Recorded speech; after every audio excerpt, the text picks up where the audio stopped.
بسم اللہ الرحمن الرحیم۔ اللہم صلی علی محمد وعلی محمد وجل فرج آل محمد۔ مومنین کرام، یا علی مدد،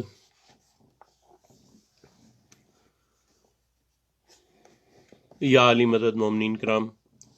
آج آپ کے سامنے کچھ احادیث لے کر حاضر ہوا ہوں۔ سب سے پہلی حدیث حضرت علی علیہ الصلوۃ والسلام سفینہ نجات اور عروۃ الوثقیٰ ہیں۔ رسول اللہ صلی اللہ علیہ وآلہ وسلم نے یہ فرمایا۔ سب سے پہلے میں آپ کے سامنے وہ پیش کروں گا۔ رسول اللہ صلی اللہ علیہ وآلہ وسلم نے فرمایا، جو شخص یہ پسند کرتا ہے کہ نجات کی کشتی پر سوار ہو اور مضبوط رسی کے ساتھ متمسک ہو اور اللہ کی رسی کو پکڑے، اسے چاہیے کہ میرے بعد علی علیہ الصلوۃ والسلام سے محبت کرے اور علی کے دشمن کو اپنا دشمن سمجھے، اور علی علیہ الصلوۃ والسلام کی اولاد میں سے ہدایت کے لیے انہیں امام سمجھے، کیونکہ وہ میرے خلفاء ہیں، میرے محبوب ہیں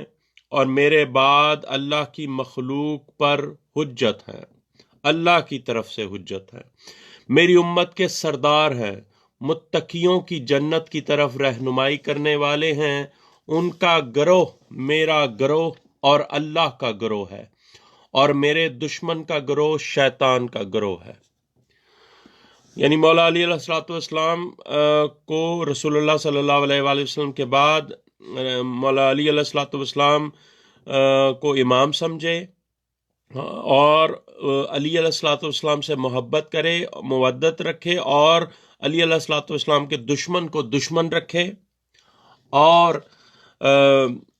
مولا رسول اللہ صلی اللہ علیہ وآلہ وسلم فرما رہے ہیں کہ اللہ کی طرف سے مخلوق پر حجت مولا علی علیہ الصلوۃ والسلام ہے، اور وہ میرے بعد میری امت کے سردار ہیں، متقیوں کی جنت کی طرف رہنمائی کرنے والے ہیں، اور علی علیہ الصلوۃ والسلام کا گروہ یعنی علی اللہ کا گروہ ہے، اور ان کے اور میرے دشمن کا جو گروہ ہے وہ شیطان کا گروہ ہے۔ یہ میں پڑھ رہا ہوں اعمالی صدوق سے اور کتاب بشارۃ المصطفیٰ سے۔ آگے حدیث میں صلی اللہ علیہ وآلہ وسلم رسول اللہ صلی اللہ علیہ وآلہ وسلم نے فرمایا کہ علی علیہ الصلوۃ والسلام کی ولایت اللہ کی ولایت ہے۔ اللہ اکبر۔ علی علیہ الصلوۃ والسلام کی ولایت اللہ کی ولایت ہے، یعنی کہ ولایت علی ابن ابی طالب علیہ الصلوۃ والسلام اللہ کی ولایت ہے۔ علی کی محبت اللہ کی عبادت ہے، علی علیہ الصلوۃ والسلام کی اتباع اللہ کا فریضہ ہے، علی علیہ الصلوۃ والسلام کے دوست اللہ کے دوست ہیں، علی علیہ الصلوۃ والسلام کے دشمن اللہ کے دشمن ہیں، اور علی علیہ الصلوۃ والسلام کا گروہ شیعان علی اللہ کا گروہ ہے، اس کی صلح اللہ کی صلح ہے۔ یعنی کہ اللہ کی دشمنی کس طرح؟ علی سے اگر دشمنی ہے تو وہ اللہ کی دشمنی ہے، اگر علی سے صلح ہے، مولا علی سے صلح ہے، تو اللہ سے صلح ہے۔ اور جو علی علیہ الصلوۃ والسلام کا گروہ ہے، جو شیعان علی ہیں، وہ اصل میں اللہ کے شیعہ ہیں، اللہ کا گروہ ہے وہ۔ یہ حدیث رسول صلی اللہ علیہ وآلہ وسلم ہے۔ کتاب میں جو اعمالی صدوق سے یہ پڑھ رہا ہوں آپ کے سامنے۔ آگے حدیث ہے کہ اللہ تعالیٰ کی جو ہے نا موالیان علی علیہ الصلوۃ والسلام، شیعان علی علیہ الصلوۃ والسلام کے حوالے سے حضرت علی علیہ الصلوۃ والسلام کو جو بشارت کی، وہ اس کے حوالے سے کہ پیغمبر اکرم صلی اللہ علیہ وآلہ وسلم نے فرمایا، میرے پاس اللہ کی طرف سے جبرائیل علیہ السلام حاضر ہوئے اور عرض کی، اے محمد صلی اللہ علیہ وآلہ وسلم، اللہ عز و جل آپ صلی اللہ علیہ وآلہ وسلم کو سلام کہتا ہے اور کہتا ہے کہ اپنے بھائی علی علیہ الصلوۃ والسلام کو بشارت دیں کہ میں ان لوگوں کو عذاب نہیں دوں گا جو علی علیہ الصلوۃ والسلام آپ سے محبت رکھتے ہوں گے، اور ان پر رحم نہیں کروں گا جو علی علیہ الصلوۃ والسلام آپ سے دشمنی رکھتے ہوں گے۔ اب اندازہ لگائیں، یہ رمضان کا مہینہ شروع ہوا ہے، آغاز ہوا ہے، اس میں ہی مولا کی شہادت ہے، مولا کے دشمن بھی آپ کو پتہ ہے، نام سارے پتہ ہے ان کے، آپ کو پتہ ہے جن جن لوگوں نے مولا علی سے دشمنی کی، عبد الرحمن ابن ملجم لعنت اللہ علیہ، یا اس کے پیچھے جو بھی جو ہے فقیر شام جو ہے معاویہ، وہ یہ سارے لعین جو تھے، یہ انہوں نے مولا علی کے خلاف جنگ کی اور مولا علی علیہ الصلوۃ والسلام کے ساتھ لڑائی کی. یہ انہوں نے اللہ سے لڑائی کی ہے. مولا علی علیہ الصلوۃ والسلام سے لڑائی اللہ سے لڑائی ہے، اور مولا علی علیہ الصلوۃ والسلام سے صلح اللہ سے صلح ہے. اور آگے حدیث ہے کہ جو شیعان اہل بیت علیہ الصلوۃ والسلام ان کی فضیلت، رسول اللہ صلی اللہ علیہ وآلہ وسلم نے فرمایا کہ علی علیہ الصلوۃ والسلام میرے وصی، میرے خلیفہ ہیں، اور ان کی زوجہ سیدہ زہرا سلام اللہ علیہ، اللہم صلی علی محمد و علی محمد وعجل فرجہم، جو کہ تمام عورتوں کی سردار ہیں، میری بیٹی ہیں.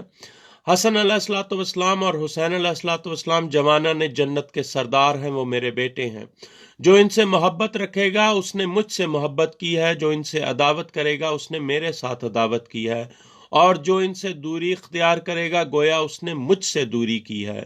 اور جو ان پر جفا کرے گا گویا کہ اس نے مجھ پر جفا کی ہے، اور جو ان کے ساتھ نیکی کرے گا اس نے میرے ساتھ نیکی کی ہے، اور جو ان کے ساتھ تعلق قائم کرے گا گویا اس نے میرے ساتھ تعلق قائم کیا. جس نے ان سے قطع تعلق کیا اس نے مجھ سے قطع تعلق کیا، اور اللہ اس کی مدد کرے گا جو ان کی مدد کرے گا، اور ذلیل کرے گا اس کو جو ان کی دشمنی کرے گا. اے میرے اللہ، ہر نبی اور رسول صلی اللہ علیہ وآلہ وسلم کی ایک شکل و اہل بیت ہے. علی علیہ الصلوۃ والسلام، فاطمہ علیہ الصلوۃ والسلام، حسن علیہ الصلوۃ والسلام، حسین علیہ الصلوۃ والسلام میری اہل بیت علیہم السلام ہے اور میری شکل ہے. پس تو ان سے ہر قسم کی نجاست کو دور رکھ اور ان کو اس طرح پاک رکھ جس طرح پاک رکھنے کا حق ہے. اور اللہ نے قرآن کی آیت انما یرید اللہ لیذھب عنکم الرجس اہل البیت ویطہرکم تطہیرا، اللہم صلی علی محمد وعلی محمد وعجل فرجہم، اسی مد میں نازل کی تھی. سلامت رہے تمام شیعان اہل بیت علیہ الصلوۃ والسلام. اب میں اور بھی کافی ساری حدیث ہیں، لیکن دو میں آپ کے سامنے اور حدیث بیان کروں گا. ایک ہے رسول اللہ صلی اللہ علیہ وآلہ وسلم نے فرمایا کہ میں جو 4 قسم کے افراد ہیں وہ کون ہیں جن کی میں بروز محشر شفاعت کروں گا. ایک تو یہ کہتے ہیں نا کہ جی شفاعت رسول کے جو دعوے دار ہیں ان کے حوالے سے کہ بھئی اب یہ کون سے وہ 4 قسم کے افراد ہیں جن کی شفاعت رسول اللہ صلی اللہ علیہ وآلہ وسلم نے کرنی ہے. وہ 4 کون سے ہیں؟ رسول اللہ صلی اللہ علیہ وآلہ وسلم فرماتے ہیں کہ اگرچہ وہ تمام اہل زمین کے برابر گناہ بھی لے کے آ جائیں نا، پھر بھی میں ان 4 افراد کی، ان 4 قسم کے لوگوں کی شفاعت کروں گا. یعنی کہ دنیا جہان کا گناہ لے کے آ جائیں وہ 4 قسم کے افراد، پھر بھی رسول اللہ صلی اللہ علیہ وآلہ وسلم ان کی شفاعت کریں گے. پہلی قسم کون سے لوگوں کی ہے؟ پہلی قسم وہ ہے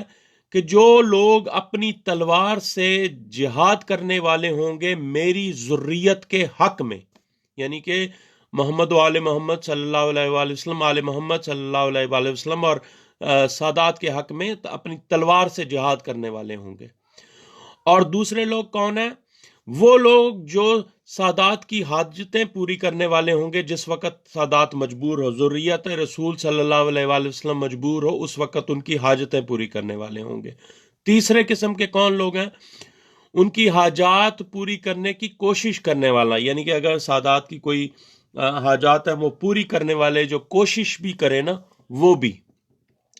اور سادات کے ساتھ دل و زبان سے محبت کرنے والا،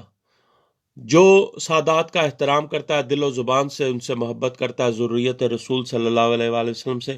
وہ بھی جو ہے نا ان 4 میں سے شامل ہے. تو پہلا کون سا ہے؟ جو سادات کے حق میں، جو ذریت رسول صلی اللہ علیہ وآلہ وسلم کے حق میں تلوار سے جہاد کرنے والا ہے. دوسرا کون ہے؟ جو سادات کی حاجات اور ذریت رسول صلی اللہ علیہ وآلہ وسلم کی حاجات پوری کرے جس وقت سادات اور مجبور ہوں. اور تیسری، اگر وہ حاجات پوری نہیں کر سکتا تو لیکن صرف کوشش ہی کر سکتا ہے، کوشش کرنے والا بھی. اور پھر جو ذریت آل رسول صلی اللہ علیہ وآلہ وسلم کے ساتھ محبت کرتا ہے، جو محبت رکھتا ہے دل و زبان سے، وہ بھی. اللہم صلی علی محمد وعلی محمد وعجل فرجہم. مومنین کرام، ایک اور ایسی میں آپ کے سامنے حدیث پیش کرنے چاہ رہا ہوں جو رسول اللہ صلی اللہ علیہ وآلہ وسلم نے وہ منظر بتایا کہ میدان محشر میں، میدان حشر میں جو بی بی سیدہ صلوات اللہ علیہا جس طرح تشریف لائیں گی، وہ منظر بتایا ہے، وہ میں آپ کے سامنے پیش کرنا چاہتا ہوں آخر میں۔ تو رسول اللہ صلی اللہ علیہ وآلہ وسلم نے فرمایا، جب قیامت کا دن ہوگا، میری بیٹی زہرا سلام اللہ علیہا جنت کے ناکوں میں سے ایک ناکہ پر آئیں گی، ان کے دونوں طرف ریشم ہوگا، اس ناکے کے دونوں طرف ریشم ہوگا، نکیل لولو کی ہوگی، کونچے سبز زمرد دم مشک ازفر، اس کی دونوں آنکھیں، اس ناکے کی تعریف بتا رہے ہیں رسول اللہ صلی اللہ علیہ وآلہ وسلم کہ جس ناکے پر بی بی زہرا سلام اللہ علیہا آئیں گی، اس ناکے کے دونوں طرف جو ہے نا ریشم ہوگا،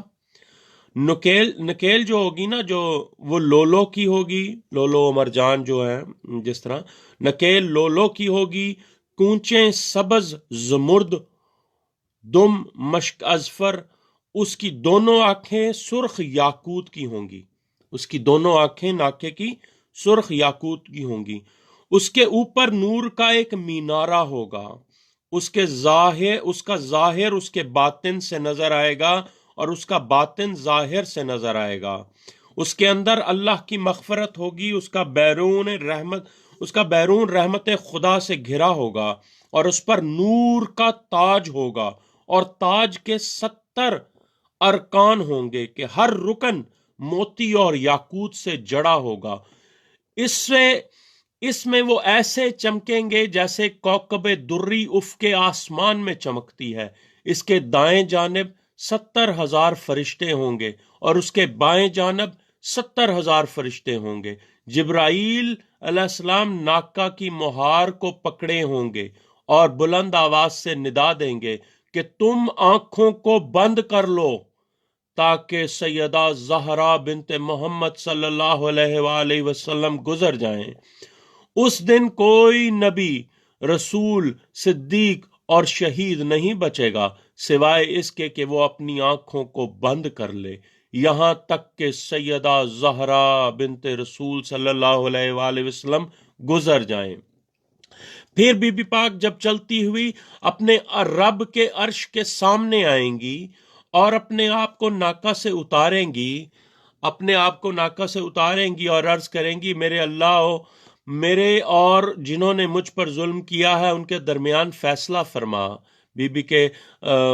بی پر ظلم و ستم کرنے والے، آل محمد پر ظلم و ستم کرنے والے، ہر لعنتی پر بے شمار لعنت۔ بی بی کیا کہیں گی کہ اے میرے اللہ، میرے اور جنہوں نے مجھ پر ظلم کیا ہے ان کے درمیان فیصلہ فرما، میرے اور ان کے درمیان جنہوں نے میرے بیٹے کو شہید کیا فیصلہ فرما۔ پھر اللہ کی طرف سے ندا آئے گی، اے میری حبیبہ، اے میرے حبیب صلی اللہ علیہ وآلہ وسلم کی بیٹی صلوات اللہ علیہا، مجھ سے سوال کرو تاکہ تجھے عطا کروں، مجھ سے سفارش کرو کہ تیری سفارش قبول کروں، میری عزت و جلال کی قسم، ظالم کا ظلم مجھ سے نہیں چھپے گا۔ جناب سیدہ صلوات اللہ علیہ عرض کریں گی، اے میرے اللہ، میرے سردار، میری ذریت اور میرے شیعہ کی ذریت، میرے محب کی ذریت کو بخش دے۔ یعنی کہ کن کا سوال کریں گی اللہ سے کہ اے میرے سردار، میری ذریت جو میری قیامت تک آنے والی نسل ہے وہ، اور میرے شیعہ جو شیعان سیدہ اور شیعان علی علیہ الصلوۃ والسلام ہے، اور میرے شیعوں کی بھی ذریت جو ان کی بھی نسل ہے، اور میرے جو محب ہے ان کی بھی جو ذریت ہے، ان سب کو بخش دے۔ پھر اللہ کی طرف سے ندا آئے گی، کہاں ہے فاطمہ سلام اللہ علیہا کی ذریت اور ان کے شیعہ اور ان کے محب اور اس کی ذریت سے محبت رکھنے والے سب کھڑے ہو جائیں، ملائکہ رحمت انہیں گھیر لیں گے۔ پھر جناب فاطمہ زہرا سلام اللہ علیہا ان کو اپنے ساتھ جنت میں داخل کر دیں گی۔ اللہم صلی علی محمد و آل محمد وعجل فرجہم، یہ اعمالی صدوق۔ اچھا، یہاں پہ ایک خاص بات ہے کہ جو شیعان علی ہیں، شیعان محمد و آل محمد صلی اللہ علیہ وآلہ وسلم ہیں، یا مومنین ہیں یا محبین، وہ ان سب کا ایک یہ معیار ہے. یہ خود کو شیعہ کہنے سے انسان شیعہ نہیں بن جاتا، مالک کی اتباع کرنے سے شیعہ بنتا ہے. مومنین وہ ہیں جو مومن، مولا کہتے ہیں مومن وہی ہے جو ہماری اتباع کرتا ہے. اگر آپ خود ساختہ شیعہ کہلواتے ہیں اپنے آپ کو، لیکن آپ اتباع نہیں کرتے معصومین کا، آپ وہ ہر کام کرتے ہیں جو معصومین نے جس سے منع فرمایا ہے، آپ بلا جھجک وہ حرکتیں کرتے ہیں، تو پھر آپ شیعان علی نہ کہلوائیں اپنے آپ کو، نہ ہی آپ اس زمرے میں آئیں گے. اس وقت آپ کو اگر شیعان علی ہونا ہے یا محبان علی ہونا ہے یا اس میں مومن ہونا ہے، تو آپ کو مولا کا، معصومین کا اتباع کرنا ہوگا. یہ احادیث میں نے تمام اعمالی صدوق سے پڑھی ہیں، اور یہ اردو میں بھی اعمالی صدوق موجود ہے، مختلف جگہ سے آپ کو مل جائے گی. اور یہ تمام ویڈیو صرف اس لیے بنائی ہے کہ ہمیں جو ہے مولا امام زمانہ علیہ الصلوۃ والسلام اس تمام کاوش کے خاطر ہمیں اپنے ناصرین میں شمار فرمائیں. اور یہی دعا ہے مولا کے حضور کے مولا ہم سب کو، ہم سب مومنین کو، ہمارے گھر والوں کو، ہمارے سب پیاروں کو اپنی حفظ و امان میں رکھیں، ہر قسم کے جن و انس و بلا کے شر سے محفوظ رکھیں، ہر قسم کی بیماریوں اور وباؤں سے محفوظ رکھیں. مومن کرام، آپ سے التماس ہے کہ اس ویڈیو کو رزق معرفت کی نشر و اشاعت کی خاطر تمام لوگوں سے شیئر کریں، تاکہ یہ پیغام جو ہے احادیث کا، یہ پیغام مولا کی احادیث کی نشر و اشاعت میں ہماری آپ مدد فرما سکیں. یا علی مدد، یا علی مدد، یا علی مدد، یا علی مدد، یا علی مدد. مومنین کرام.